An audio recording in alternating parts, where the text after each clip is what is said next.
Kowe kan bakal gawe suna ning papan kene. Sumingkir. Sumingkir. Durung arep semingkir nek aku durung bisa nglateni Prabu Kertajaya. Yen ngono, ati ora? Oh, mati. Iya.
Lagi wae aku bakal mitungan kono ngesokan Gusti kamu aku. Injih. Ono wujudan nyaketi marang aku.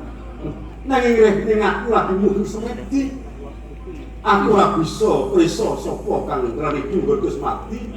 Kaya ono pasulayan banjur lunga ninggalake patu. Dalam sewu Roko. Menika perkawis ingkang nyata panjenengan tak nuruti mikir malah lunga. Ya. Injih kados pundi? Apa jenengan sampun. Aja menika nggih saged. Sewu Roko. Iya. Menika perkawis ingkang saestu menapa namung wonten salebeting pasumpenan. Ya pasumpenan kepriye to mung Rama Toranedra jare. Panjenengan ayo midhangetaken ngendikanipun ingkang sinuwun Kertajaya. Nggih. Menika wau boten nyumpena nanging ketika saestu nyuwun pangapunten wujudan menika kagum apa? Kaweste ya tunggal dene menyang presa kepriye? Ora ora presa dadi kakung apa putri? Nggih mbok menawi kakunge wonten rentang-rentunipun. Megar Pak Kapak.